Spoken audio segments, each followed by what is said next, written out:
स्वागत है दोस्तों आप लोगों का क्लास ऑक्साइड में। आत्मकथ्य क्लास 10 हिंदी एक्सप्लेनेशन के साथ आ चुका हूं। यह आपको क्षितिज भाग 2 में दिया गया है और इसके जो रचनाकार हैं वह है जयशंकर प्रसाद जी।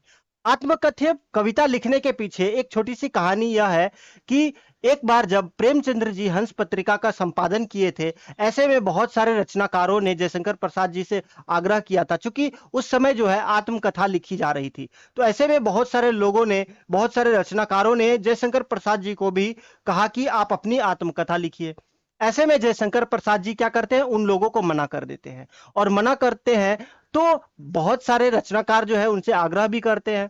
ऐसे में जयशंकर प्रसाद जी के जो मना करने के पीछे जो कारण है, जो उनका भाव है, वो इस कविता के माध्यम से उन्होंने व्यक्त किया है। यानी कि अपने भावों को इस कविता में वो क्या किए, लिख दिए कि क्यों वो आत्मकथा लिखना नहीं चाहते थे। इस कविता के माध्यम से वे बताते हैं। तो चलिए देखते हैं कि क्यों वे आत्मकथा लिखना नहीं चाहते थे।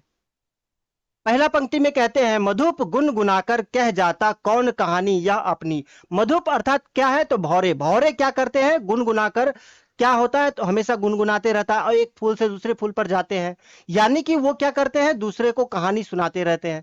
उसी तरह से यहाँ पे कवि का जो मन है, जयशंकर प्रसाद का भी मन जो है, वो क्या कह रहे हैं कि भौरे के माध्यम से कहते हैं कि मेरा मन रूपी जो भौरा है वो गुनगुनाकर अपनी कहानी जो है वो कह रहा है।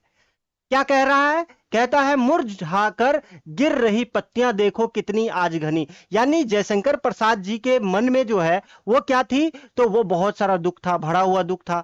ऐसे में उनका मानना था कि उनके जीवन की जो लीला है वो समाप्त हो गई है, अर्थात उनके जीवन में ऐसा कुछ भी नहीं बच गया था जो लोगों को वे सुना सके। उनके मन में जो है अब, या उनके जीवन में जो है अब, वो सिर्फ क्या रह गई थी, तो दुख ही दुख रह गया था। क्यों? क्योंकि उनकी प्रेमिका जो है उन्हें छोड़ करके चली गई थी। तो वे सोचते थे कि उनका जीवन जो है अब समाप्त हो गया है और उनके जीवन में कुछ भी हर्ष उल्लास नहीं रह गया था जिसे वो दुनिया को बताए, जिससे दुनिया जो है प्रेरणा ले सके। इसीलिए वो कहते हैं मुरझाकर गिर रही पत्तियां देखो कितनी आज घनी। यानी कि उनके जीवन की जो सभी दुख है वो क्या हो गया, मुरझा गया है। फिर कहते हैं, इस गंभीर अनंत नीलिमा में असंख्य जीवन इतिहास। कहते हैं कि इस संसार में बहुत सारे, इस नीले आकाश के तले बहुत से ऐसे महान राइटर हुए हैं जिन्होंने क्या किया, अपनी असंख्य जीवन इतिहास लिखा, अपनी आत्मकथा लिखा है। या बहुत सारे ऐसे रचनाकार हुए जिन्होंने क्या किए, अपने बारे में कुछ ना कुछ लिखे। लेकिन यहाँ पे कवि का मानना है, जयशंकर प्रसाद जी का मानना है, कहते हैं यह लोग करते ही रहते हैं अपना व्यंग मलिन उपहास। उनका मानना है जयशंकर प्रसाद जी का कि वे लोग अपनी रचना लिख करके, अपनी आत्मकथा लिख करके वो क्या करते हैं, अपना ही व्यंग उड़ाते हैं या अपना ही व्यंग करते हैं, अपना ही उपहास उड़ाते हैं, मजाक बनाते हैं, अपने जीवन का मजाक बनाते हैं। तो उनका ये मानना था। क्योंकि बहुत से लोग अपने क्या करते हैं, जीवन, उनके जीवन में जो भी सुख दुख आए वो क्या करते हैं, दूसरे को बयां करते हैं, दूसरे को बताने का प्रयास करते हैं आत्मकथा के माध्यम से। और उनके जीवन में जो भी घटनाएं घटित हुई है वो लोगों को तो बता देते हैं। अब लोग क्या करेंगे, उनके जीवन में जो भी घटनाएं हुए हैं उसे लेकर के उपहास उड़ाएंगे, मजाक बनाएंगे। तो इसीलिए वो कहते हैं। अब जयशंकर प्रसाद जी भी ऐसा भी सोचते हैं, अगर मैं भी अपने जीवन के जो भी बीते हुए पल है उनके बारे में अगर लोगों को बतलाने लगूं तो लोग क्या करेंगे, मेरा भी मजाक उड़ाएंगे। या सोचते हैं लोग मेरा भी उपहास उड़ाएंगे, उस पर व्यंग करेंगे, टिप्पणियां करेंगे। तो इस वजह से वो क्या करते हैं, तो आत्मकथा लिखना नहीं चाहते थे, इसी वजह से। फिर अगली पंक्ति में कहते हैं, तब भी कहते हो कह डालूं दुर्बलता अपनी बीती। तो कहते हैं, किससे कह रहे हैं, तो जो उनके दोस्त हैं या जो उनके जो भी रचनाकार हैं, जो उनसे आग्रह कर रहे थे आत्मकथा लिखने के लिए, उनसे कहते हैं कि तब भी कहते हो कह डालूं दुर्बलता अपनी बीती। कि अपने जीवन की जो दुर्बलता है, जो मेरे साथ घटनाएं घटित हुई है वो, या जो मेरे जीवन के पास्ट हैं उसे मैं क्या करूं, कह डालूं। यानी अपने जीवन के जो भी पास्ट में घटित घटनाएं हैं उसे मैं कह डालूं। उस पर क्या कहते हैं, तुम सुनकर सुख पाओगे। कहता है, क्या कहते हैं जयशंकर प्रसाद जी की, तुम सुन करके मेरे जीवन की जो भी घटनाएं हैं या जो भी दुख है उन्हें सुन करके तुम सुख पाओगे, देखोगे यह गागर रीति की सुख पाओगे। यानी तुम्हें अच्छा लगेगा, और अच्छा लगेगा, या मेरे जीवन के जो भी खाली पल है, गागर रीति, रीति मतलब क्या है, खाली, और गागर मतलब घरा। तो क्या मेरे जीवन, यहाँ घरा को किससे संबोधित किया गया? तो जीवन से। यानी कहते हैं कि मेरे जीवन की जो खाली पल है उसे देख पाओगे, सह पाओगे, या मेरे जीवन के दुख को देखकर सह पाओगे? फिर कहते हैं किंतु कहीं ऐसा ना हो कि तुम ही खाली करने वाले। कहते कि लेकिन मैं अपना जीवन का जो दुख है, मैं अपने जीवन के दुख को सुना तो दूं, लेकिन ऐसा ना हो कि तुम ही खाली करने वाले, यानी कि जब तुम्हें मेरे दुख का पता चले और तुम्हें ही क्या लगे, बुरा लगने लगे कि मेरा जीवन में ये दुख है, उसे सुन करके खुद को ही क्या करने लगे, बुरा लगने लगे। तो अपने को समझो मेरा रस ले अपनी भरने वाली। कहीं ऐसा ना हो कि मेरा दुख तो सुन लोगे और सुनने के बाद क्या होगा कि तुम भी क्या हो जाओगे, दुखी हो जाओगे। फिर आगे कहते हैं यह विडंबना अरी सरलते तेरी हंसी उड़ाऊं मैं। कहते हैं कि मेरे जीवन का यह दुर्भाग्य की बात है कि सरल मन वाले व्यक्ति जो भी हैं उसकी मैं क्या करूं, हंसी उड़ाऊं। यानी कि कहते हैं मेरे मन की, मेरे जीवन की यह दुर्भाग्य है कि जितने भी आम व्यक्ति हैं उसकी मैं हंसी उड़ाऊं। ऐसा मुझे नहीं आता है, यानी कि ये अगर मैं हंसी उड़ाता हूं तो क्या होगा, मेरे जीवन की ये दुर्बलता ही होगी। यानी कि बहुत से लोग क्या करते हैं, किसी के दुख को सुन करके, किसी के जीवन के बारे में सुन करके वो क्या करते हैं, उनकी हंसी उड़ाते हैं। तो यहाँ रचनाकार भी जो है वो ऐसा सोच रहे हैं कि उनके जीवन के जो दुख है अगर वे आत्मकथा लिख देते हैं तो क्या लोग क्या करेंगे, उनका हंसी उड़ाएंगे, उनका मजाक बनाएंगे। फिर कहते हैं भूले अपनी या परवरचना औरों की दिखलाऊं मैं। कहते हैं बहुत सारे ऐसे लोग हैं जिनके जीवन में बहुत सारे दुख हैं, तो वहां पे वो क्या कहते हैं, भूले अपनी प्रवचना, यानी कि मैं अपने जीवन की जो प्रवचना है, यानी कि जो मेरे जीवन की कमियां हैं मैं उसे भूल जाऊं, या औरों की दिखलाऊं, यानी कि औरों के जीवन की जो कमियां हैं उसे दिखलाऊं मैं क्या करूं।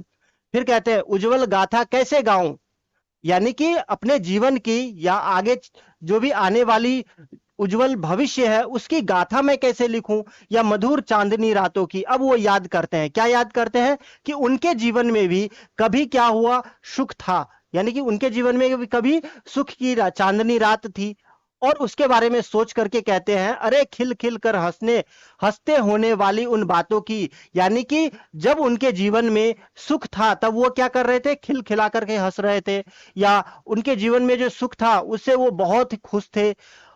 वो सुख को क्या बताया जाए, वो सोच रहे हैं। और कहते हैं मिला कहां वह सुख जिसका मैं स्वप्न देखकर जाग गया। लेकिन कहते हैं आगे ही, मैं उस कहानी को बता तो दूं, यानी कि मेरे जीवन में जब सुख के क्षण थे उसके बारे में मैं बता तो दूं, लेकिन वो सुख मुझे मिला कहां। वो सुख जो था क्षणिक भर था, यानी कि वह सुख जो है मिलने ही वाला था कि मैं एक स्वप्न की तरह उस सुख से बाहर निकल गया, यानी कि मैं जाग गया। जिस तरह से आप देखोगे कोई स्वप्न देख रहा होता है तो ऐसे में वो सुबह सुबह क्या होगा, जाग जाता है। ऐसे में यहाँ पे बता रहे हैं कि वो सुख ऐसा था जैसे मुझे लग रहा था मेरे जीवन में आने वाले स्वप्न की तरह था, और मैं सुबह सुबह जाग गया। आलिंगन में आते आते मुस्किया कर जो भाग गया। कहते वो खुशियां मुझे मिलने ही वाली थी, वो सुख मुझे मिलने ही वाली थी कि मैं जो है वो सुख जो है मुझसे दूर हो गया। मेरे बाहों में आते आते वो सुख क्या हो गया, वो मुझसे दूर हो गया, आलिंगन में आते आते। फिर अगली पंक्ति में कहते हैं जिसके अरुण कपोलों की मत वाली सुंदर छाया में।